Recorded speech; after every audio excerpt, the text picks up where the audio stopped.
Formado por volta do século VIII, o Império Khmer dominou uma extensa região que envolvia os atuais territórios do Camboja, do Mianmar e Laos. Desenvolvendo-se em uma porção isolada do Sudeste Asiático, os Khmer conseguiram a estabilidade necessária para o desenvolvimento de seus costumes e tradições ao longo dos séculos.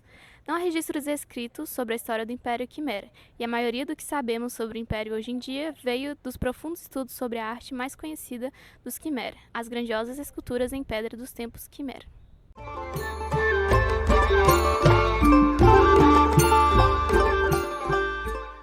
Antes de adentrarmos na complexidade das esculturas Khmer, é preciso entender o que foi o Império, suas origens, costumes e tradições. O povo Khmer teria descendido de duas antigas civilizações locais, os Funan e os Chelan. A história conta que foi no século IX que os Khmer empreenderam a formação de seu império, quando um jovem príncipe Khmer, Jayavarman II, foi capturado pelos governantes da ilha de Java. Após alguns anos sequestrados, o nobre foge das mãos dos javaneses e volta para o Camboja. Pouco tempo depois de Jayavarman II retornar, o povo Khmer organizou um grande exército e houve uma batalha, provavelmente naval, no Golfo da Tailândia, quando o príncipe saiu vencedor, conquistando os primeiros territórios do vindouro Império Khmer. Ele então unificou o reino e lançou as bases do futuro império. Uma de suas primeiras providências foi mandar construir uma capital, Hariharalaya, hoje desaparecida, perto do que mais tarde seria impressionante Angkor. A cidade ficava no topo de uma montanha, local que, segundo a crença local, era onde moravam os espíritos e os deuses. Com o crescimento da população e a expansão do território, os Khmer tornaram-se uma civilização hidráulica, com sofisticadas redes de canais e reservatórios que permitiam a irrigação constante das plantações de arroz, o principal alimento da população, que via na fertilidade de suas terras e na autoridade monárquica os grandes ícones de sua adoração religiosa. A água e o rei eram motivos para a construção de vários templos no interior do território.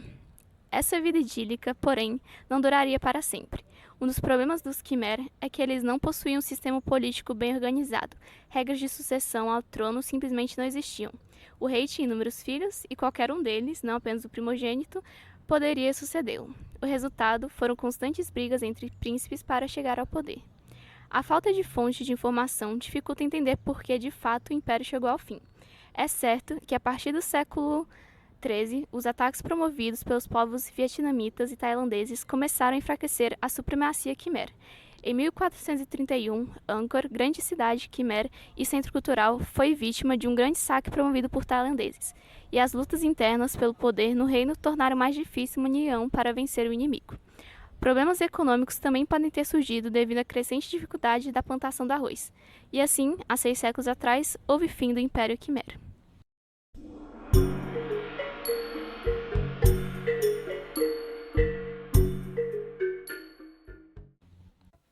Como não existem documentos escritos datando do Império Khmer, a maior fonte de informações arqueológicas são pelas grandes esculturas feitas durante o reinado dos Khmer.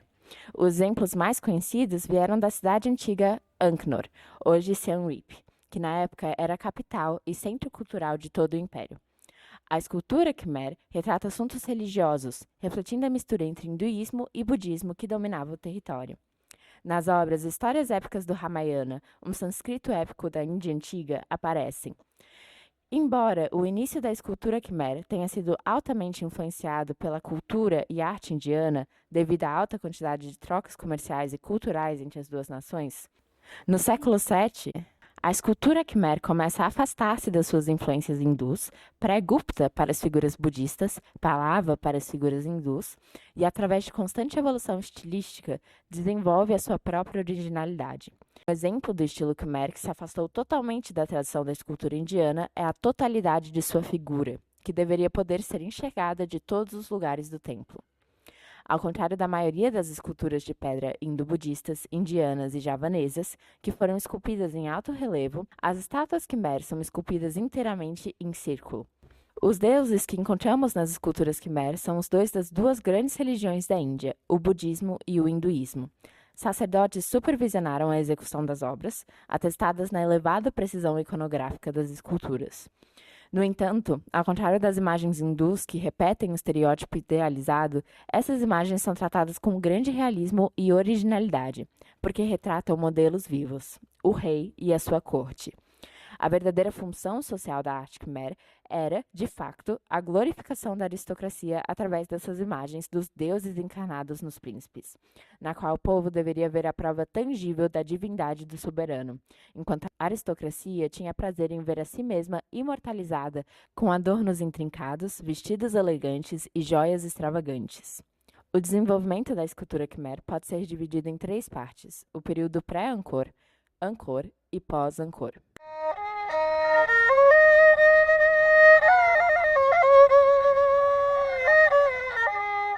No período pré-Angkor, escavações em locais como Angkor Borei mostram que antes do Império Khmer, reinos como Funan e Zengla dominaram a região.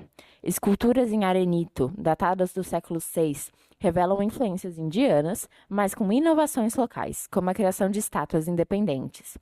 Divindades hindus e budistas, como Vishnu, Shiva e Buda, eram populares, e artistas criavam figuras mistas, como Harihara, que combinava Vishnu e Shiva.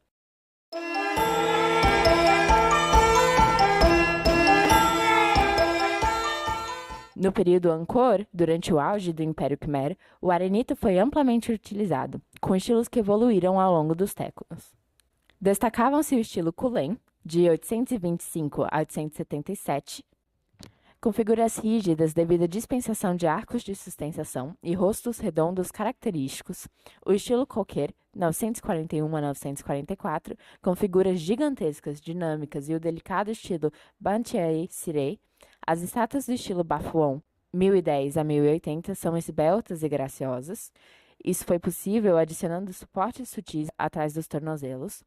Os olhos são frequentemente incisos e podem ter sido decorados com pedras preciosas e metais preciosos. O estilo Angkor Wat, 1100 a 1175, apresenta as maiores conquistas na arquitetura e ornamentação de edifícios e baixos relevos.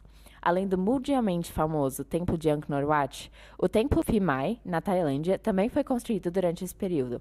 As figuras esculpidas são eretas, musculosas e formais, e são adornadas com cintos ornamentados e colares e pulseiras de joia. O estilo Bayon, do final do século XII ao início do século XIII, popularizou o retrato da realeza como divindades.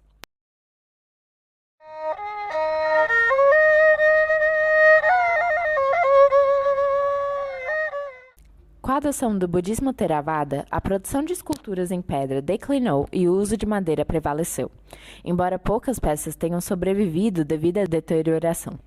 A arte em madeira incluiu camadas de laca e incrustações decorativas, revelando influências variadas no período final da cultura Khmer. É uma coleção de esculturas retratadas em pedra no Angkor Wat, um dos templos mais famosos do Camboja, construído pelo Império Khmer no início do século XII. Esta história aparece como um grande baixo relevo em uma seção de 49 metros de comprimento da parede da galeria sul do templo. A escultura de pedra conta a história de um evento mitológico com detalhes e arte incríveis. No hinduísmo, essa obra representa o conflito entre os Devas, deuses, e Asuras, demônios e titãs. Ela ilustra a maneira em que os deuses derrotaram os demônios e se tornaram imortais. Antigamente, os deuses se enfraqueceram pela perda de seus tesouros mais preciosos, como a Amrita, sob a maldição do sábio Durvasa. A praga começou quando o rei Indra estava andando com seu elefante Vahana e encontrou o sábio Durvasa, que o deu uma guirlanda muito especial. O rei colocou a guirlanda na trompa do elefante e o animal, incomodado com o cheiro, jogou o presente no chão, enchendo o sábio de ódio, que por consequência amaldiçoou todos os devas por isso. Os deuses se juntaram aos Asuras para recuperar a Amrita, elixir da imortalidade, do fundo do mar, para se fortalecerem novamente. Os Devas e Asuras fizeram um esforço gigante, utilizando o monte Mandarashal e Vasuki, o rei de Nagas, para agitar o mar. Durante o agitamento do oceano produzido pelos Devas e Asuras, foi produzido o veneno Hala-Hala, que era extremamente tóxico. Os deuses pediram proteção para o Lorde Shiva, que bebeu o veneno e ficou com seu pescoço azul. Depois de conseguirem a Amrita, os Devas espalharam gotas do elixir em 4 lugares do mundo.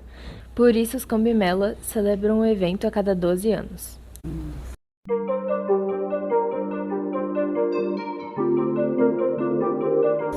O Templo Bayon, localizado em Angkor Thom, é cheio de mistérios, como o próprio nome do templo, que é registrado como o termo que os exploradores europeus escutaram dos informadores locais. O monumento foi construído no final do século XII ou no início do século XIII pelo rei Jayavarman VII, com a finalidade de ser o centro espiritual e político do Império Khmer. Nas torres do templo há mais de 200 rostos sorridentes, distribuídos em 4 ou 3 rostos. Acadêmicos especulam que as faces representam divindades hindus, e muitos do povo Khmer acreditam que elas seriam as 4 faces de Phrom, cravadas na imagem do Jayavarman VII. Há um padrão de estilo de faces, de forma que possuem sorrisos largos e olhos abertos, mas a origem dos rostos em si ainda é um mistério.